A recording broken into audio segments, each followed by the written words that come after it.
쓰시는지 아시나요? 네, 이 나시린은 굉장히 한자처럼 생겼지만 사실 한자가 아니고 원래 이 나자르라는 히브리어, 구별되다라는 이 나자르라는 그 히브리어에서 파생된 사람입니다. 그러니까 구별된 사람이라는 뜻인 것이죠. 여러분 좀 나시린에 대해서 잘 아십니까? 오늘 우리가 이렇게 나시린이 사실 우리에게 익숙하지 않은데 오늘 말씀을 통해서 이 나시린에 대해서 좀 깊이 파보는 그런 시간이 되시기를 바랍니다. 여러분이 잘 아시는 나시린 누가 있나요? 네, 삼손. 그렇죠? 가장 대표적인 사람이 삼손이죠. 우리가 이 삼손을 통해서 이미 이 나시린법의 율법을 하나 잘 알고 있습니다. 뭐죠? 머리에 삭도를 칼을 대면 안 된다라는 율법도 함께 알고 있습니다. 혹시 그 밖에 성경에 나오는 나시린 누가 있는지 아는 사람이 있나요? 사무엘도 나시린이죠. 사무엘도 이 한나가 기도로 낳은 아들, 하나님께 바쳐져서 젖을 뗀 후에는 성전에서 길러졌습니다. 신약에도 나시린이 있는데 혹시 아시나요? 사도 바울이 나시린이었습니다. 우리가 나시린이라고 하면 이 삼손의 영향이 너무 커서 그냥 일평생 하나님께 바쳐진 사람을 생각을 하는데 사실 나시린도 두 가지 종류가 있습니다. 일평생을 다 바치는 이 중신 나시린이 있는가 하면 일정 기간, 뭐 한 달이면 한 달, 1년이면 뭐 1년 이렇게 일정 기간을 이제 본인이 서원하고 그 기간을 나시린으로 살아가는 경우도 있습니다. 뭐 삼손이나 아니면 사무엘이 평생을 바친 그 나시린 사람이라면 이 바울 같은 경우에는 일정 기간만 나시린으로 살아간 경우입니다. 이 사도행전 18장 18절을 보면 이런 얘기가 나옵니다. 바울이 일찍이 서원이 있었으므로 겐그레아에서 머리를 깎았더라. 나실 서원을 한 적이 있는 것이고 그로 인해서 머리 깎는 규율이 있기 때문에 그로 인해서 머리를 깎은 그런 내용이 있는 것입니다. 대부분은 자기가 나시린이 되겠다 이렇게 하나님께 서원을 해서 나시린이 되는 경우가 있겠습니다만 때로는 이제 부모님이 자식을 서원해서 나시린이 되는 경우도 있습니다. 자식이 무슨 죄가 있어서 구약에 나오는 뭐 대표적인 한나의 아들 사무엘, 뭐 사사 삼손 우리가 잘 알고 있는 대부분의 그 나시린들이 그 부모가 서원을 한 그런 나시린이었죠. 이 나자르, 이 구별되다라는 말에서 알 수 있듯이 세상에서 나를 구별해서 하나님께 바친다는 겁니다. 그러니까 하나님께 내 몸을 바치는 거죠. 내 몸이 하나님의 것이 되는 겁니다. 그러니 이제 내 몸을 하나님께 바쳤으니까 내가 내 마음대로 할 수 없는 사람, 그런 사람이 나시린입니다. 그래서 오늘 이 읽은 나시린 규례를 보면 이 나시린에 대한 제약이 꽤나 많고 강한 그런 규례를 가지고 있는 것을 볼 수 있습니다. 가장 대표적인 것이 가장 먼저 나온 이 포도주와 독주, 술을 마시지 못하는 것이 하나의 규례입니다. 민수기 6장 3, 4절을 제가 한번 읽어보겠습니다. 포도주와 독주를 멀리하며 포도주로 된 초나 독주로 된 초를 마시지 말며 포도즙도 마시지 말며 생포도나 건포도도 먹지 말지니 자기 몸을 구별하는 모든 날 동안에는 포도나무 솟아는 씨나 껍질이라도 먹지 말지며. 여기서 포도주는 발효해서 만든 발효주고 독주는 뭐 소주와 같이 증류해서 만든 증류주를 얘기하는 겁니다. 그러니까 모든 술에 대해서는 먹지 말라고 얘기하는 것이고 거기다가 이 포도로 만든 술, 포도주만 마시지 못하는 게 아니라 뭐 포도즙, 생포도, 뭐 건포도, 게다가 뭐 포도의 씨, 껍질까지 먹지 말라고 합니다.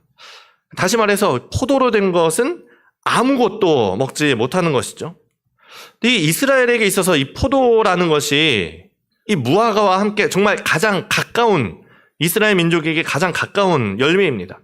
뭐 우리로 치면은 쌀처럼 우리와 쌀을 뗄 수 없듯이 이 이스라엘 사람들은 뭐 무화과나 포도를 뗄래야 뗄 수 없는 관계인 것이죠.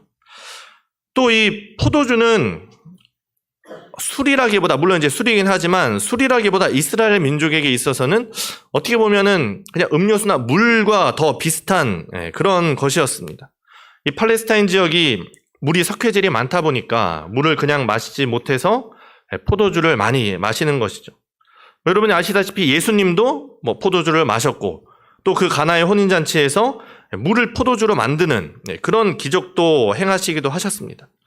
근데 이 포도주를 마시지 못한다, 포도로 된 것을 아무것도 먹지 못한다라는 것은 정말 그 삶의 즐거움의 한 부분을 그냥 내려놔야 하는 그런 것입니다.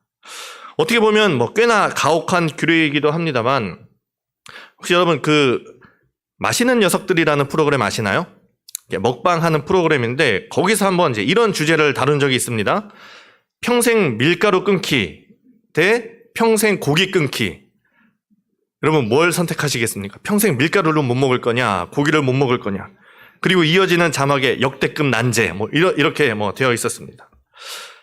만약에 여러분이 앞으로 평생 밀가루를 먹지 못한다면 어떤 느낌이겠습니까?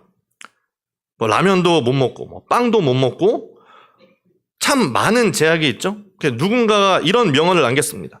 고기와 밀가루를 멀리하면 오래 살 수 있지만 그렇다면 또 딱히 오래 살 이유도 없다. 뭐 이런 명언을 남긴 사람이 있습니다. 그러니까 정말 이 밀가루를 못 먹는다는 건 인생의 한 부분을 내려놓는다는 건데, 이 포도를 먹지 못한다는 것이 거의 그런 거죠. 자기 인생의 즐거움의 한 부분을 완전히 포기하고 내려놓는 것입니다. 그럼에도 이 포도주와 독주, 더불어 포도와 관련된 것을 아무것도 먹지 못하는 것은 이 포도주나 독주, 술로 인한 어떤 일말의 실수도 없어야 되는 것이고, 정말 내 모든 것을 하나님께 내려놓는다는 그런 의미, 정말 하나님께 바쳐진 사람이죠. 하지만 삼손은 다 어기죠. 그 다음 규례는 머리카락에 대한 규례입니다. 5절에 보면 그 서원을 하고 구별하는 날 동안은 삭도를 절대로 그의 머리에 대지 말 것이라. 자기 몸을 구별하여 여호와께 드리는 날이 차기까지 그는 거룩한즉 그의 머리털을 길게 자라게 할 것이며, 이 나실인에 대한 또 다른 규례는 그 구별하는 날 동안 머리에 삭도를 대지 않는 것입니다. 삼손 같은 경우는 평생을 머리에 삭도를 대지 않고 내가 기간을 정했으면 그 기간 동안에는 머리를 자르지 않는 것이죠. 이 규례는 우리가 이미 삼손을 통해서 잘 알고 있습니다. 그러니까 머리라는 것이 우리나라 말도 그렇지만 우두머리, 으뜸 또는 근원이라는 뜻을 가지고 있습니다. 그러니 머리를 자르지 말라라는 것은 사실은 상징적이지만 그 근원을, 그 으뜸을 하나님께 맡겨드린다라는 것이죠. 그리고 또한 외적인 징표입니다. 그러니까 머리를 삭도에 대지 않으니 머리가 길어지면은 다른 사람들이 보면서 아, 저 사람은 하나님께 바쳐진 사람, 나실인이구나 라는 것을 알게 되는 것입니다. 기름 부음 받은 대제사장 같은 경우에는 머리에 관을 쓰고 여호와께 성결이란 그 성패를 붙이고 누가 봐도 아, 저 사람이 대제사장이다 알 수 있는 것처럼 나실인은 그의 머리카락이 그 나실인의 증표가 되는 것이죠. 그리고 또 마지막은 시체를 가까이 하면 안 됩니다. 시체를 만지면 안 됩니다. 6절 말씀입니다. 자기의 몸을 구별하여 여호와께 드리는 모든 날 동안은 시체를 가까이 하지 말 것이요. 시체를 만지면 부정해지죠. 나실인은 거룩한 사람이기 때문에 부정한 것을 접하면 안 되기도 하고, 또한 이 시체란 죽음이죠, 죽음. 죽음이란 것은 죄로 인해 하나님과 멀어진 그 하나님의 심판이고 저주였습니다. 그러니 이 나실인은 시체를 만지는 것, 접촉하는 것을 넘어서 가까이도 하지 말라고 말씀을 합니다. 근데 이 규례가, 이 시체를 가까이 하지 말라는 규례가 꽤나 강력한데 어느 정도인가 하면 그 7절 말씀을 보면 이렇게 나옵니다. 그의 부모, 형제, 자매가 죽은 때라도 그로 말미암아 몸을 더럽히지 말 것이니 이는 자기의 몸을 구별하여 하나님께 드리는 표가 그의 머리에 있습니다. 그러니까 나실인으로 드려지는 그 구별되는 기간 동안에는 부모님의 장례도 치르지를 못합니다. 부모님도 만지지를 못하는 거죠, 돌아가시면. 그러니까 이 정도의 금령이 어느 정도냐, 이스라엘에서 딱 대제사장에게만 해당되는 규례가 그렇습니다. 일반 제사장들도 시체를 가까이 하면 안 되고 만지면 안 되지만 부모 형제의 경우에는 허용을 합니다. 레위기 21장 1절에서 3절 말씀을 보면 제사장에 대한 규례입니다. 여호와께서 모세에게 이르시되 아론의 자손 제사장들에게 말하여 이르라. 그는 백성 중에서 죽은 자를 만짐으로 말미암아 스스로를 더럽히지 말려니와 그의 살부치인 그의 어머니나 아버지나 그의 아들이나 그의 딸이나 그의 형제나 출가하지 아니한 처녀인 그의 자매로 말미암아서는 몸을 더럽힐 수 있느니라. 제사장들은 시체를 만지면 안 되고 가까이면 안 되지만 살부치, 부모나 자식이나 형제, 자매의 경우는 괜찮은 거죠. 그런데 대제사장은 다릅니다. 10절, 11절에 이렇게 나옵니다. 대제사장은 그의 머리를 풀지 말며 그의 옷을 찢지 말며 어떤 시체든지 가까이 하지 말지니 그의 부모로 말미암아서도 더러워지게 하지 말지며. 그러니까 자기 부모의 장례조차 제대로 할 수 없는 그 강한 금령이 대제사장, 그러니까 한 사람에게 있는 것인데 나시린이 이 대제사장의 버금가는 그런 규례를 갖고 있는 것이죠. 꽤나 강력한 겁니다. 그런데 사람이 살다 보면 꼭 우리가 원하는 대로만 되는 것은 아니지 않습니까? 뭐 예를 들어서 우리가 읽은 말씀에도 나왔지만 내가 이렇게 있는데 옆에 사람이 갑자기 죽어서 나한테 쓰러진 겁니다. 내가 의도하지 않았지만 시체를 만지게 된 것이죠. 나시린의 규례를 깨트리게 되는 겁니다. 그러면 어떻게 되느냐? 지금까지 구별된 날들은 무효가 됩니다.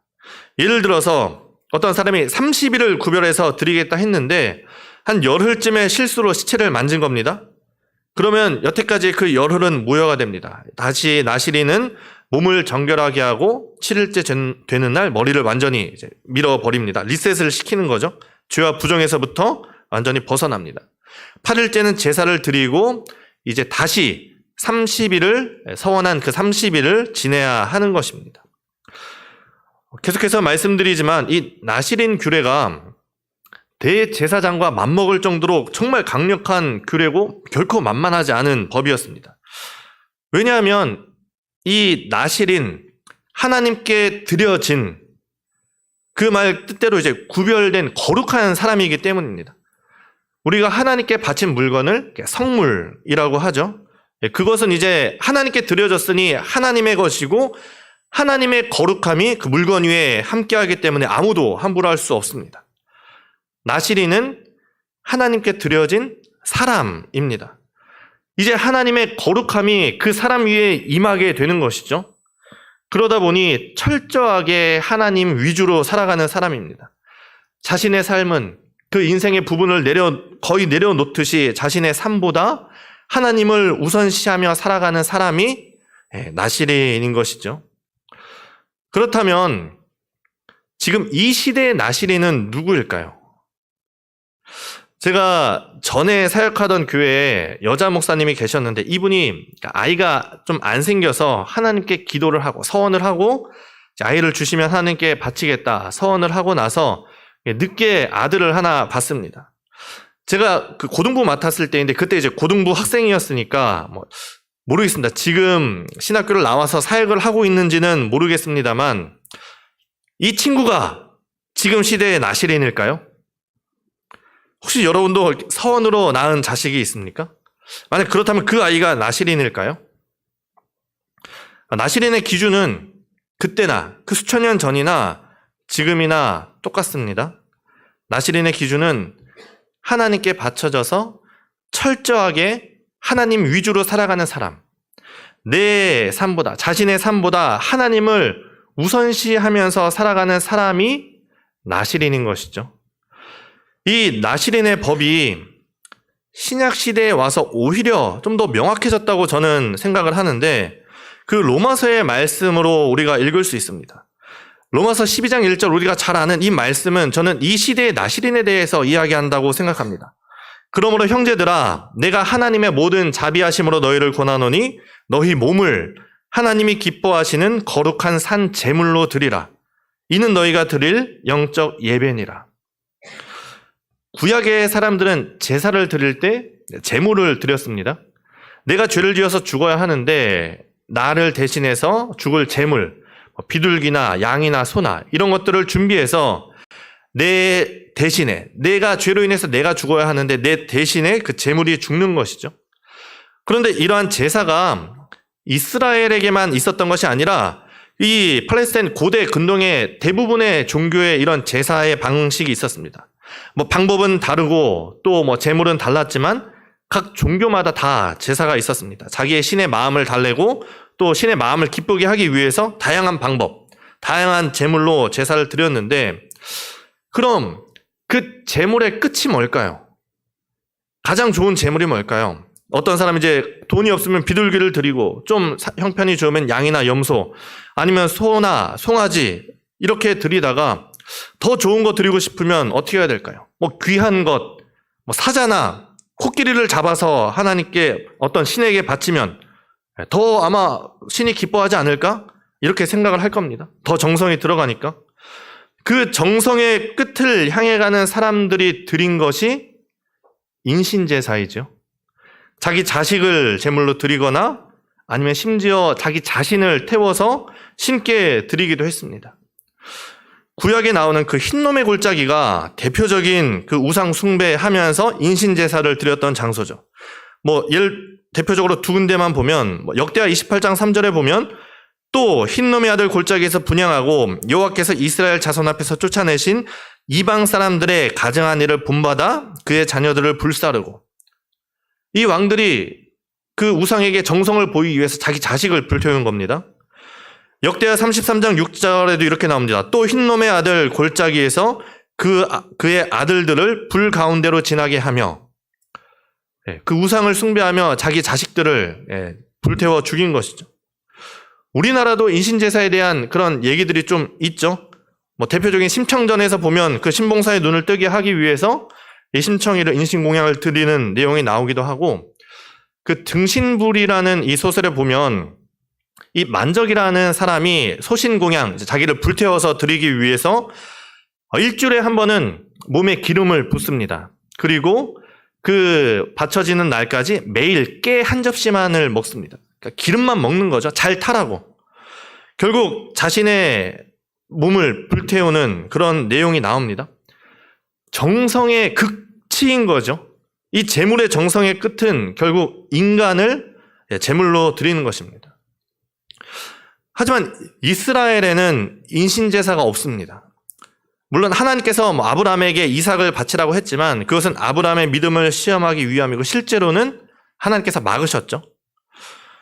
우리가 아까 말씀에서 봤듯이 비록 이스라엘 왕들이 가끔 우상을 섬기면서 자기 자식을 제물로 바치는 일이 있기는 했습니다만 이스라엘 율법에는 인신제사가 없습니다.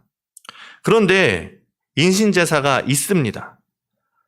없다는 거냐 있다는 거냐? 인신제사가 없습니다. 그런데 있습니다. 다른 종교에 인신제사에 버금가는 율법이 있는데 그것이 바로 나실인 규례인 것이죠. 그 몸을 하나님께 바치는 겁니다. 구별해서 바치는데 다만 차이가 있다면 뭡니까? 다른 종교들은 그 제물을, 자신의 몸을 죽이는 제사라면 하나님께 드리는 나실인의 법은 뭡니까?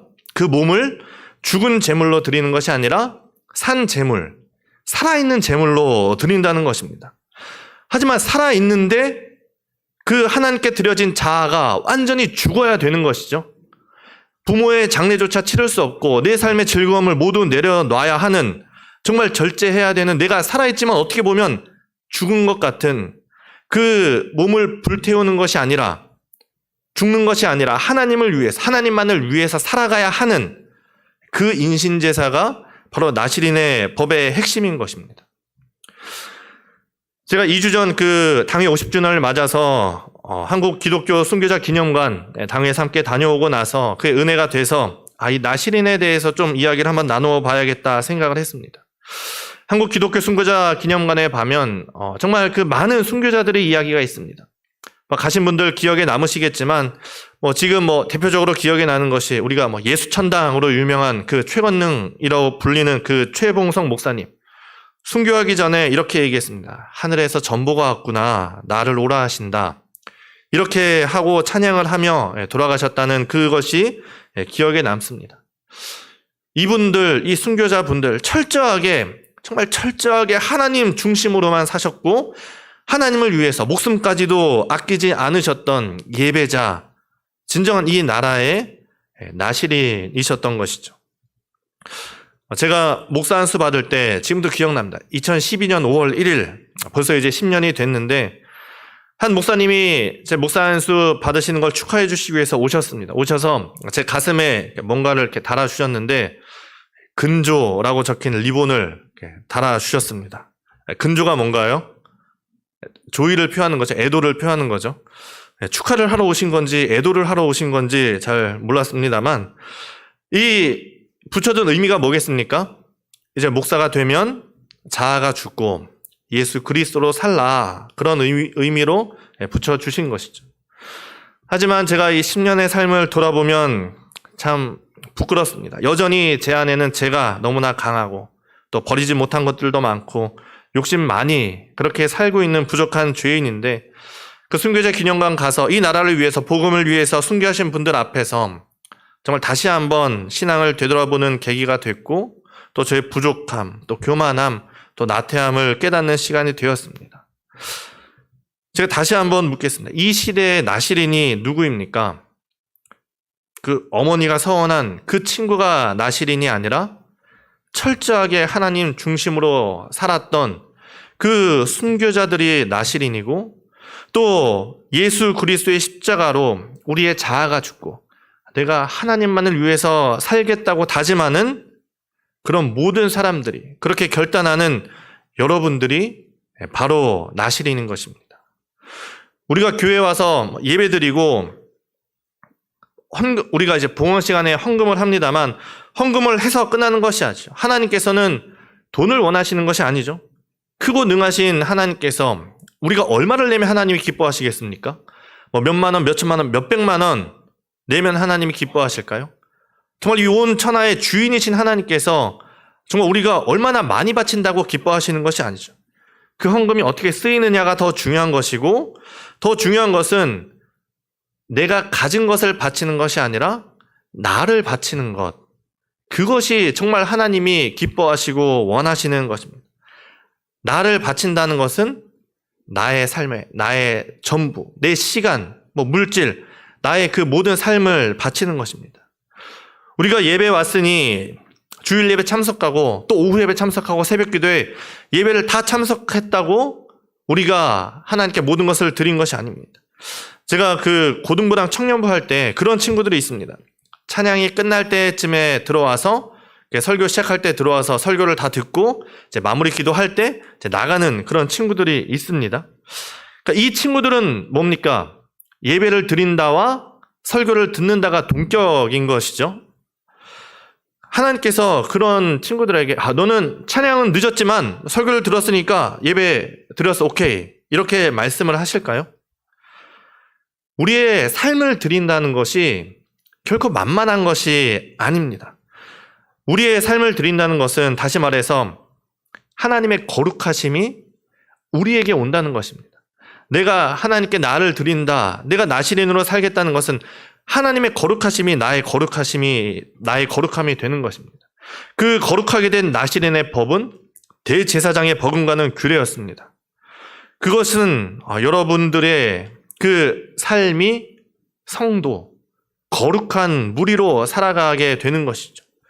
그 거룩한 무리로 살아가는 것은 단순히 평신도를 넘어서 아니면 목회자, 목사의 삶을 넘어서 순교자의 삶을 사는 것입니다. 순교자의 삶을 사는 것.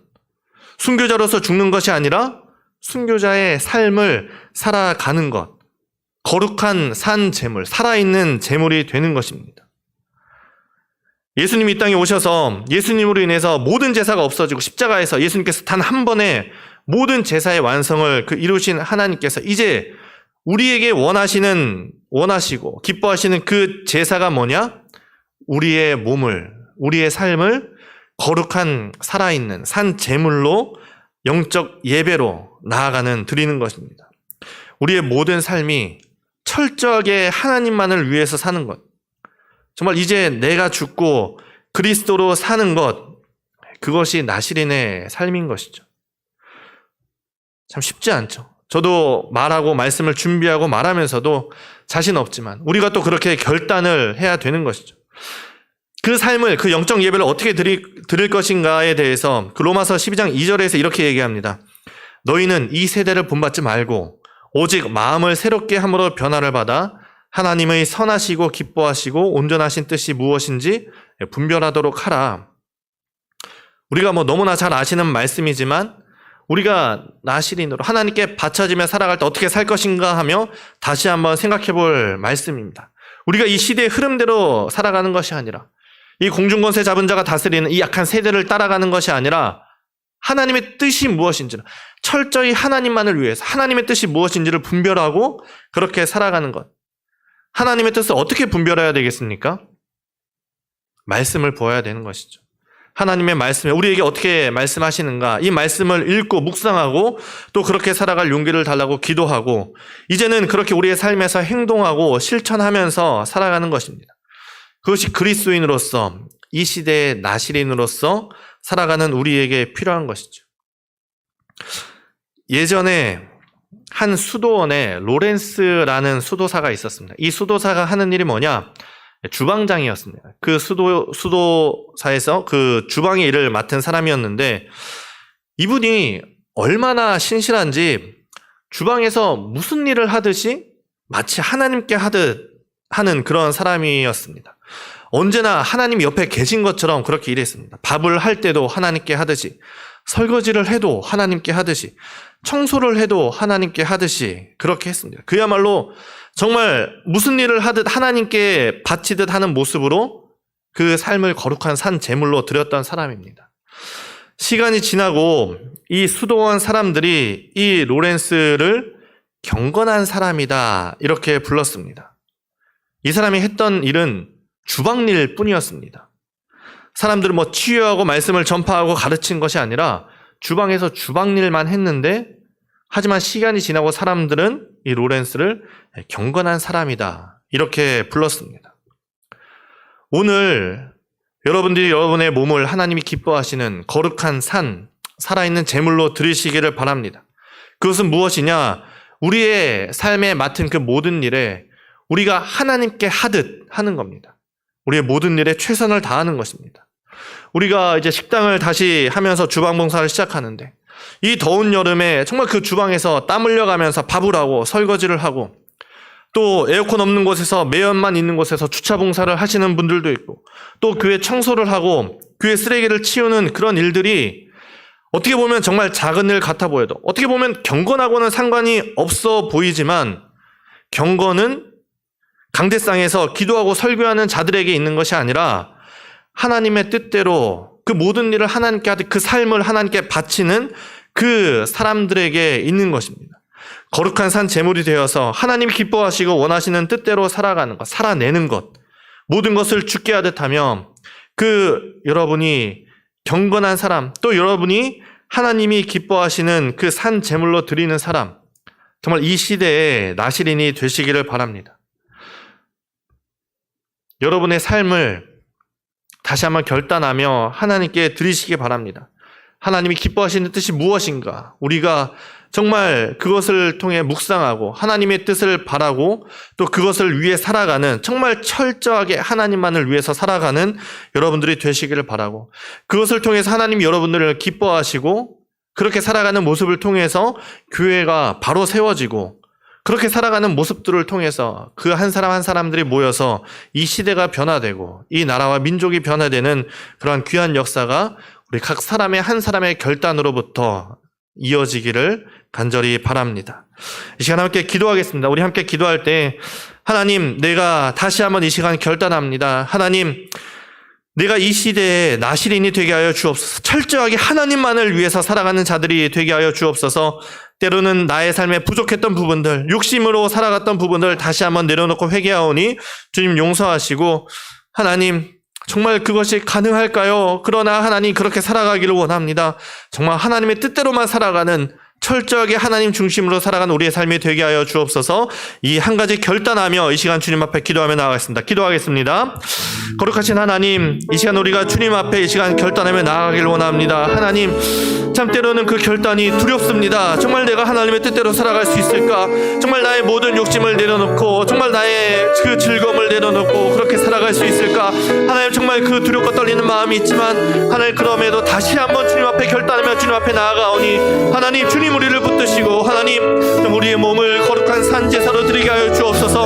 하나님 우리가 정말 내가 가진 것을 하나님께 드리면서 만족하는 것이 아니라 나의 할 것을 다 했다고 정말 생각하는 것이 아니라 이제는 내가 가진 것이 아니라 나의 모든 것을 하나님께 드리며 정말 나를 하나님께 드리며 나의 시간과 물질과 재능과 나의 삶을 하나님께 드리게 하여 주시옵소서. 하나님 우리가 정말 살아가는 모든 것 가운데 정말 하나님께 하듯이 그 모든 것 하나하나가 하나님께 하듯이 하며 살아갈 때 주님 우리가 정말 이 세상 가운데 정말 이 시대의 나시린으로 살아가게 하시고 하나님 우리가 정말 이 주님께서 원하시는 그 거룩한 산제물을 그 산제사를 주님께서 바라시는 것처럼 하나님 우리가 정말 주님의 뜻을 바라며 좀 우리가 이 세상 가운데 정말 하나님께 드려지는 그 거룩한 나시린의 삶이 될 수 있도록 하나님 우리의 모든 것을 주님께 드리는 우리의 삶이 될 수 있도록 하나님 인도하시고 주님 함께하여 주옵소서. 하나님 온전히 주님만을 바라며 살아가기를 원합니다. 하나님 주님과 동행하는 것이 우리의 삶의 기쁨이 되게 하시고 하나님 정말 내가 이 세상의 쾌락과 하나님 내가 이 세상의 즐거웠던 그 모든 것 내려놓고 이제는 주님만을 위해 살고 나의 자아가 하나님만을 위해 살아가는 우리 모든 성도들의 삶이 될 수 있도록 그것을 통해서 참 모든 우리 교회와 사울아 변화가 될 수 있도록 주님 인도하여 주옵소서. 거룩하신 하나님 참 우리가 이 나시린을 한번 알아보았습니다. 하나님 이 나시린이 참 얼마나 두렵고 떨리는 것인가. 하나님 정말 때로는 이 말씀을 전하면서도 우리가 기도를 하면서도 때로는 자신 없는 모습이 들 때도 있습니다. 나의 모든 것을 과연 내려놓을 수 있을까? 나의 모든 즐거움을 내려놓을 수 있을까? 나의 욕심을 내려놓을 수 있을까? 그러나 하나님이 원하시고 하나님이 우리를 그 핏값으로 사셨으니 하나님 이제는 우리가 우리의 몸을 거룩한 산 제물로 드리기를 원합니다. 하나님 우리가 이 시대의 나시린이 되길 원하고 하나님 우리가 우리의 삶을 하나님께 드릴 수 있기를 원합니다. 하나님 내가 가진 것을 하나님께 조금 드렸다고 만족하는 삶이 아니라 내 할 것 다 했다고 만족하는 삶이 아니라 나를 하나님께 드리고 나의 모든 것을 하나님께 드리며 이제는 우리가 하나님의 그 거룩한 하나님께 바쳐지고 드려진 거룩한 산 제물로서 정말 그 하나님께 드려진 산 제물로서 살아갈 수 있는 그렇게 살아가는 우리 상일의 성도들이 될 수 있도록 주님 인도하여 주옵소서. 하나님 우리들 다시 한번 결단하게 하여 주옵소서. 하나님 우리가 정말 주님을 위해서 살아가겠습니다. 하나님이 나의 1번이고 하나님이 정말 나의 최고이십니다라고 고백하며 나의 모든 것 내려놓고 하나님이 원하시는 대로만 살아가는 우리 상일의 성도들이 될 수 있도록 인도하시고 하나님 그렇게 살아갈 때 정말 나를 내려놓을 때 정말 그 한 알의 밀알이 땅에 떨어져 정말 썩어질 때 정말 수많은 열매를 맺는 것처럼 그렇게 받쳐지고 그렇게 결단한 우리 성도들 위해 하나님께서 열매 맺게 하시고 그렇게 받쳐지는 상일교회 위에 하나님께서 열매 맺게 하시고 우리를 통하여서 이 교회를 통하여서 정말 이 나라와 정말 이 민족이 변화되며 하나님 우리의 삶이 변화되고 우리의 사회가 변화되고 우리의 친구와 친척과 모든 삶이 변화될 수 있도록 주님 인도하여 주옵소서. 우리가 그렇게 살아갈 때 하나님께서 우리에게 또한 복 주시고 우리가 생각하는 것보다 더 커진 것으로 우리에게 채우실 것을 기대하며 거룩하신 예수님의 이름으로 기도합니다. 아멘.